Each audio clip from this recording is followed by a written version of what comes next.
organization. I'm just going to read their about page for you.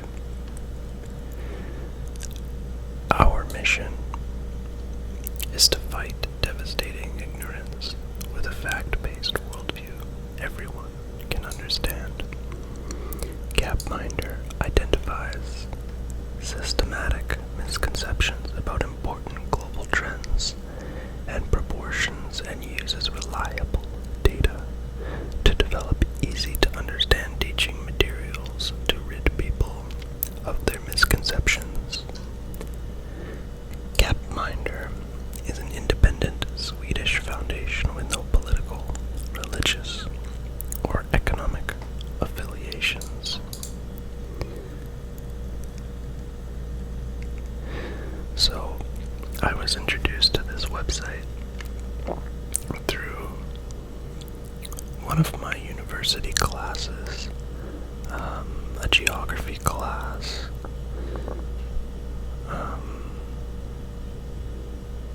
And we were asked, or at least encouraged, to use data from this website, or at least it was shared with us as a source we could use. So I ended up using some data from Freedom House, which I sourced through Gapminder for a project that I had to work on.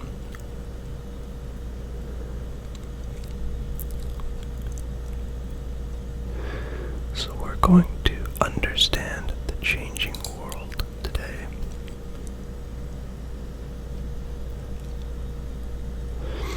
So what I love about this website is that when you click on this tab here at the top, at the moment the colors are set to world regions. So the yellow is Europe and Russia and Greenland, which I guess is part of Denmark.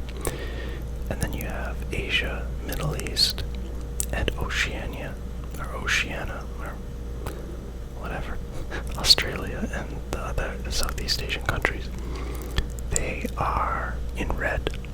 You have Africa in cyan, and then you have North and South America in green. And so, if I go to, let's see here, what's it set to now? It's set to income right now, so you can watch over time. Let me just make it quicker, a little faster.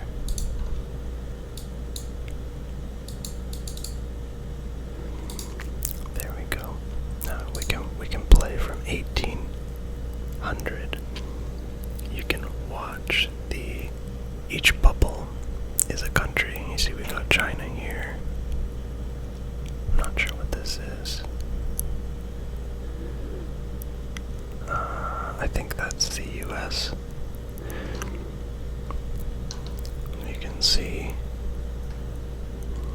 all the countries on income. I think there's a much better, this one is much better. This mountain. Watch this. This is really cool. So you can see the volume of the mountain is the population size, and so that so the bigger the color, the bigger the population. And then from left to right, you have the scale of how many dollars a day the people are making or earning or whatever. And as you can see, the Western world, the green and the yellow, are way ahead of the pack in the 1900s. But then at the end of the 1900s or the 20th century, all of Asia just blasts past that extreme poverty line. So you got India, China, Indonesia, Pakistan, Bangladesh, Philippines, Vietnam, and all of these other countries. Some of these African countries here. United States, Brazil, Mexico, Canada's in here. Argentina and Canada are actually quite similar in a lot of ways. Some South American countries, Russia, and then all the way down the line, all of the European countries. They're somewhere in the middle, but of course the people who make the most, the very, very most, live in the US here. So, or at least in either, yeah, it looks like the US and China. Well, China's up here somewhere, but here, I'm gonna play this again. You can watch the population of China is increasing, but everybody's living, or not China, but Asia is increasing, but everybody lives in extreme poverty. And then, over time, well, they still live in extreme poverty in 1900, but then over time, everything slowly shifts to the right.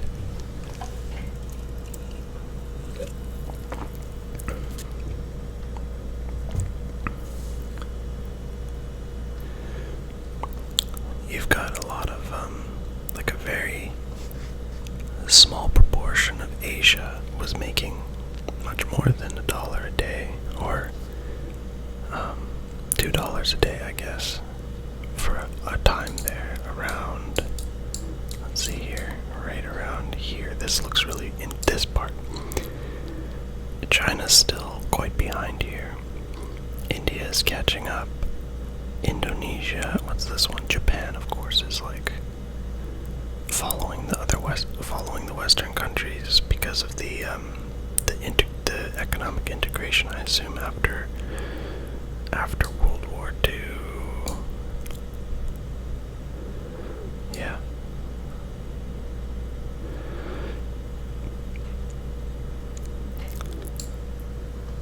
I just find this so cool. And you can pick any particular country to highlight, but I'm not going to do that right now. And you can also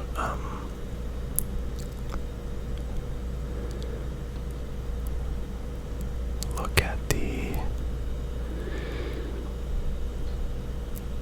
child mortality.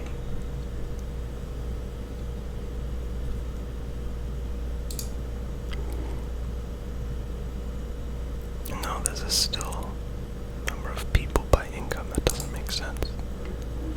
I want to look at child mortality. Oh, the color is the child mortality. I don't like that. Okay. No. That's not what I want to do. I'm going to refresh. Okay, it's still set to child mortality. Well, I want to go to bubbles, because bubbles is very interesting. So we still have the world regions. Okay, so we're going to have the color be world regions and the size be. We're going to look at society, I think. Democracy. Freedom index, maybe. Civil liberties index. Political rights. We could look at civil liberties over time. And then we can check the countries we want to see. Well, let's see here. Let's just hit play.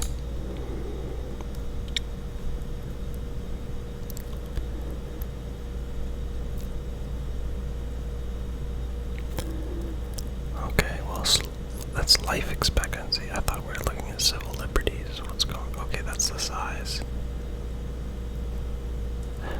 Okay, I think what I need to do here is go population. Just look at population for size. That's actually what we want to do. And then here we click on the data we want. So, society, democracy, freedom, index. No, we wanted civil liberties, I think. Let's do this again.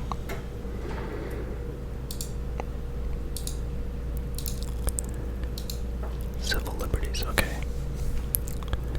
So that's India, that's China, United States, that's income, that's civil liberties. What did I want this to be? The horizontal axis, or axis.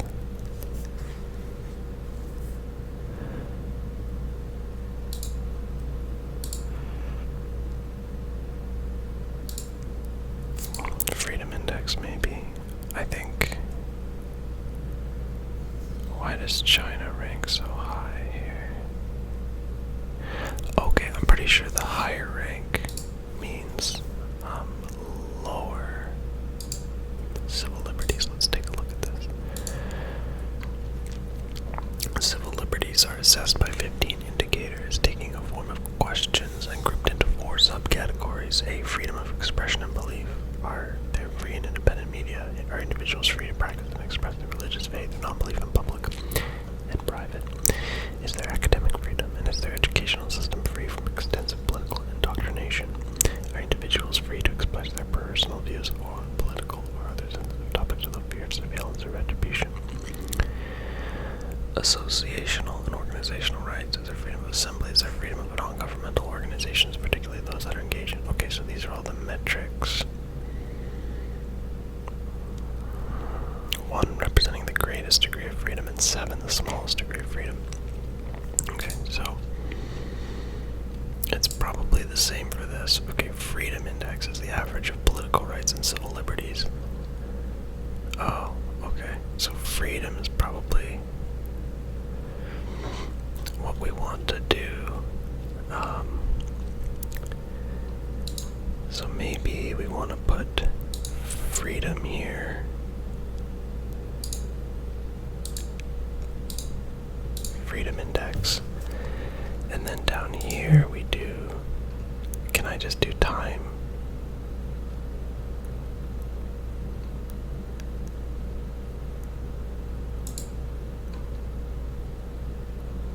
Actually, incomes and growth is interesting. Income, let's do income. So income on this axis, freedom on this axis. And remember, lower is freer. So the US is, the incomes are growing, freedom went down at the very end, and then China's up here. The population is growing, that's the size of the bubble. The incomes are going up, but the freedom is still very, very, very low. How did India do? Look at India. It's getting much, much bigger very quickly. Oh, less free, more free.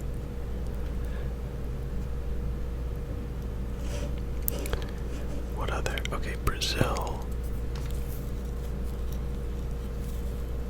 Okay, Japan is interesting. Okay, let's take a look at Japan. It's the red country right there. Right there. Just follow it. Okay, so they're considered very, very free according to this index. Of course, this is just an index by Freedom House, which is an NGO. I think it's an American NGO. So, Pakistan, Bangladesh, where's Canada? I want to look at Canada, because that's where I am from.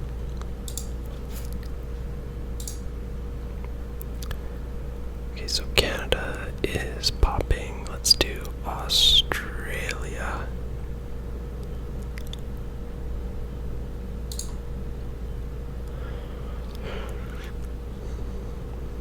Let's make the United States pop.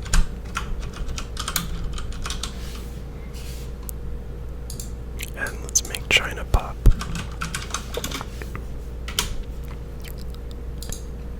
Okay. So we've got names on 4 different countries. Any other countries that I'm interested in looking at? Norway would be interesting. We've already looked at Japan. Okay, well, let's, South Africa. Let's do South Africa, okay. So, oh, and it even leaves tracers. That's interesting. Okay. South Africa's just jumping all over the place.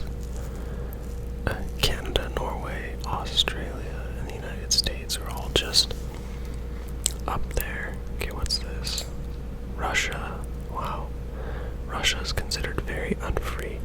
Let's see how it fared over the course of whatever this is, 50 years or whatever.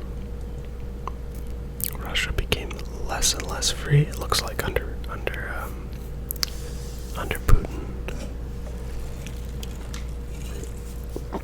According to this particular index. Okay, well, I kind of want to see a different. Let's look at population pyramids. By the way, this is a really fun site to just look at any data you want to look at, and you can see the sources of all the data, and it's just really, it'll teach you stuff that you didn't know about the world. So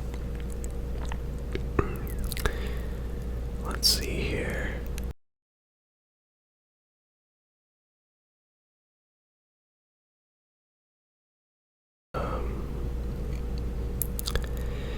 This is the world population.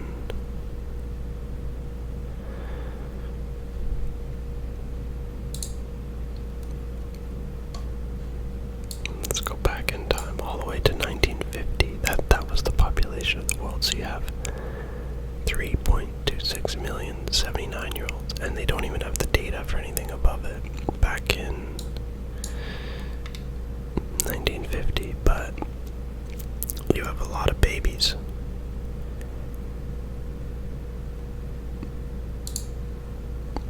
And every year, the age cohort moves up one, and people are dying off at the top around 80. Oh, and all of a sudden the data comes in for up to 100. And look at the amount of babies that are coming in. So right now, it looks like we have a glut of 30-year-olds and not enough 22-year-olds, but we've got a lot of children. So we have a glut of children now. Now if we hit play again, this is what the projection looks like. Going forward, now we're at 2040, 2045. So it's gonna taper off. Halfway through the century, it's gonna taper off.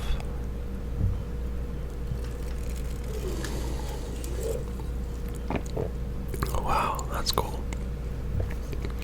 Okay, so let's look at some specific countries. So let's do Canada.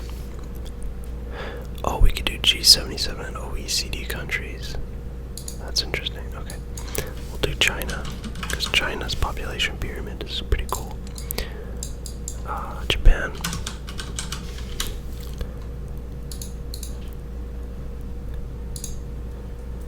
Okay, we're still looking at the world, so what am I doing here? What am I doing wrong?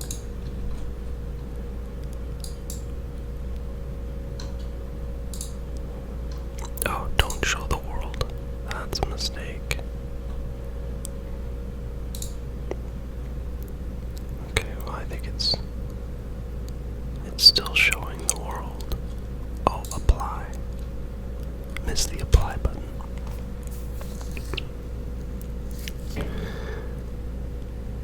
So we got China here, we have Canada here, we have Japan here, and we're gonna go back in time. So in China in 1970s, there's a glut here. There's a glut of people.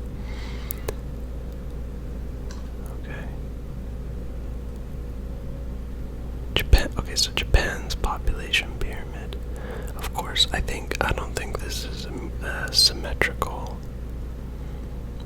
Might be able to make it symmetrical. Look and feel.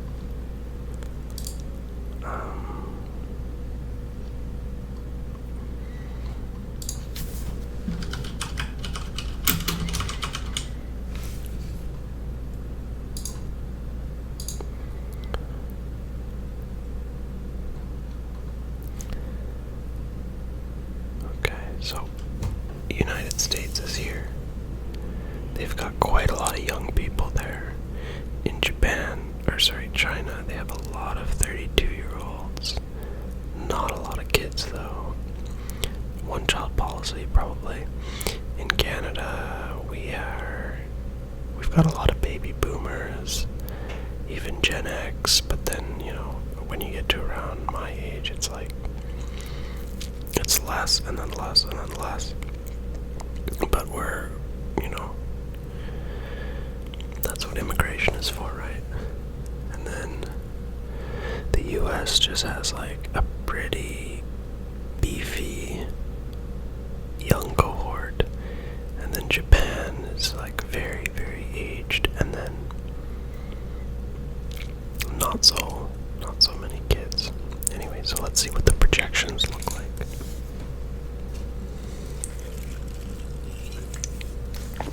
So China's population is set to decline, as is Japan's. Canada looks like it's staying pretty stable, and the US looks like it's growing a little bit at the bottom. Stabilizing. Yeah, but it looks like China's population will decline faster than Japan's will. That's interesting. What about another country like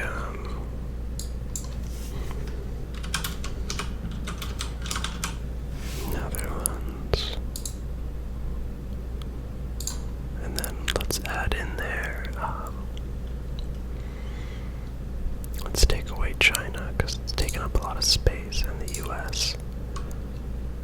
And we will add, what do we want to add? Oh, Russia.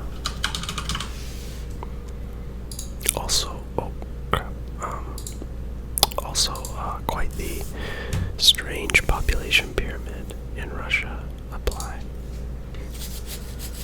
I think they have a demographic crisis as well, similar to China.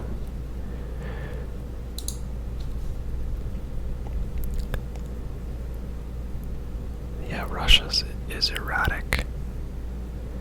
Netherlands, similar to Canada, but they're stabilizing. Canada's stable, Netherlands is stable. Japan is still there. Doesn't need to be there. Shrinking though.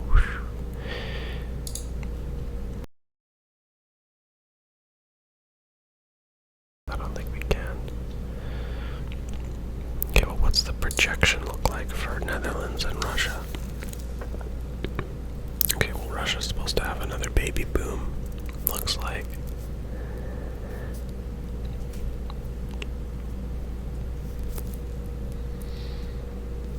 Couple waves of babies. Okay, Netherlands is stable, Canada is stable. So yeah, I encourage you to check this out. This is, you can find your own country in here and see what it's all about. See what's happening. What's this maps here?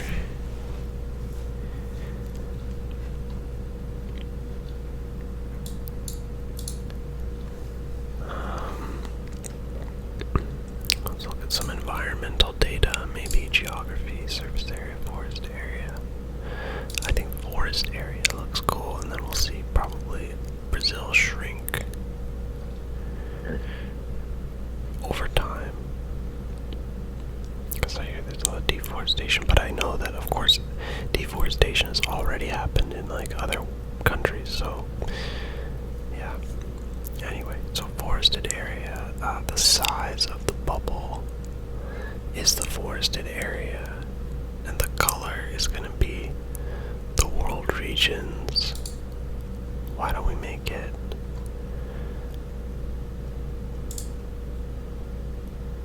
country?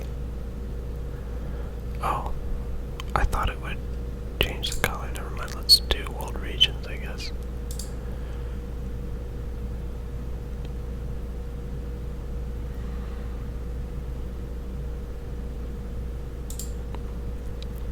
It seems like they want to do it that that way, so we're gonna do it that way. So, okay, there's no change. There's no data change. Okay, they don't have good data for that. Okay, let's not do that. Let's.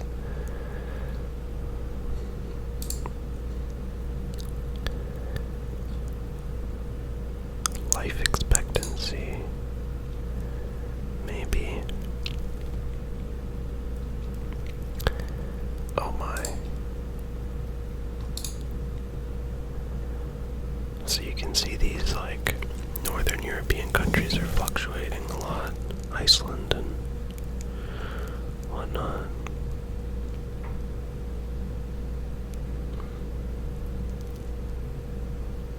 And of course they're the biggest bubbles. Yeah, I don't think this is the best way to display life expectancy, to be honest.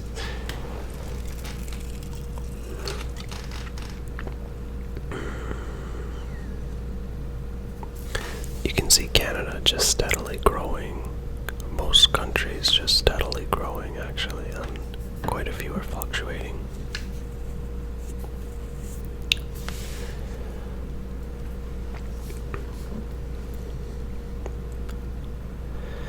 Anyway, not the best way to display that data. Like, trends might be better.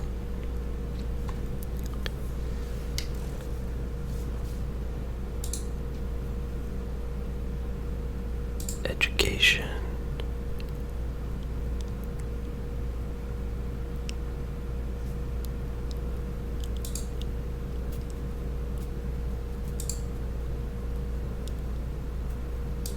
Energy use.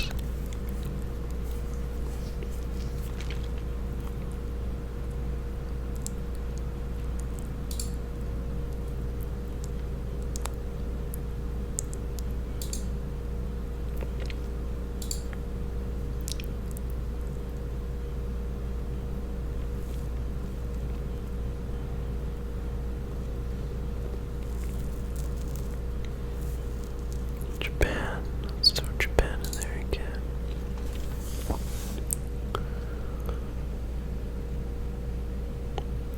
Norway we'll throw in there again.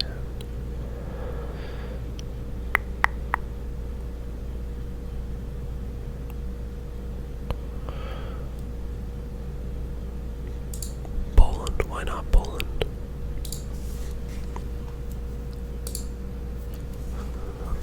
So you can just see the lines going. Canada, the United States use a ton of energy. Norway and Australia are up there too. Per person, remember this is per person. I think Canada and the US use tons of energy simply because we drive. Like, I think something like, don't quote me on this. I think something like between a third and half of our energy consumption is just transportation. Of course, Norway is an energy superpower, pretty much. Like, they have a lot of oil. Australians also drive. I'm surprised Australia isn't higher for the use of like air conditioners and stuff, but I guess Canada has a lot of heating costs. Wow, though, Canada is very high.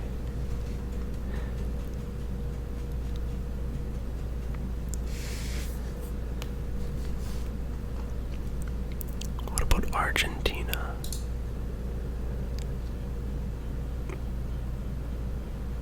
Denmark, let's throw Denmark in there.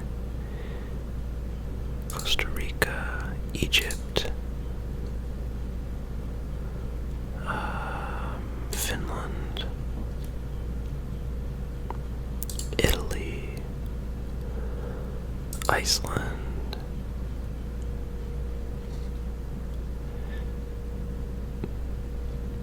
let's throw Pakistan in there as well.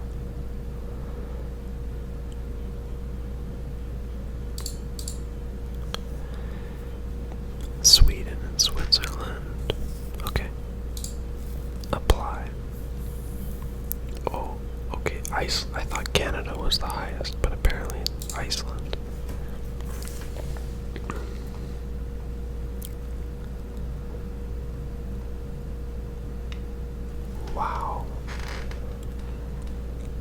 What is going on with Iceland? Where are they getting this data?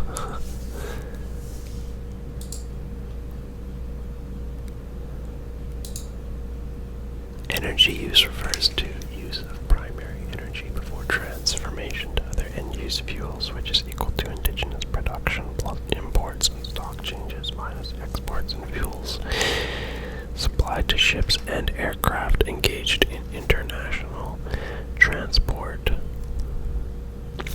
What about production? That would be interesting. Whoa, China's way up there. But of course, it's not per person anymore, which is why China and the US are way up there, because they both have a lot of people. Look at that, China just blasted up there. Is there a production per person? Okay, there we go. Production per person. Norway, energy. They have a lot of oil. Look at that. I mean, Canada has a lot of oil too, but we don't. It's not competitively priced. So, in order to get our oil out of the ground, we need to pick it up with shovels, and it's essentially just, imagine like mud flats or something, but filled with this bitumen oily substance.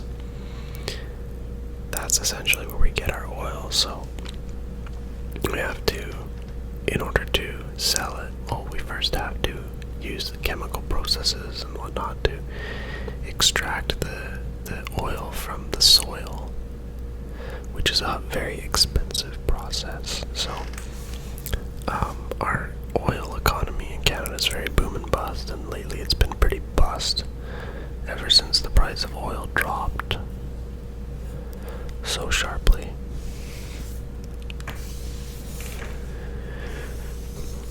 Anyway, so I think that's going to be it from me today, but I encourage you to watch these videos. I can put a link to this website. It's called Gapminder. Let's go to the About page here. And of course we get a 404, but if we hit this About here, we go back here. So, and then the resources, and then you can click understand a changing world, see realities behind the data, etc., etc. Watch tons of videos and TED Talks and things, and you can download data too. So, yeah, it seems like a good organization, excellent data, and if you like this video, please hit that like button. It really helps. And if you want to see more of this, I don't know what I can do exactly more with this website, but if you want to see more, let me know. And I'll see you in the next one. Alright.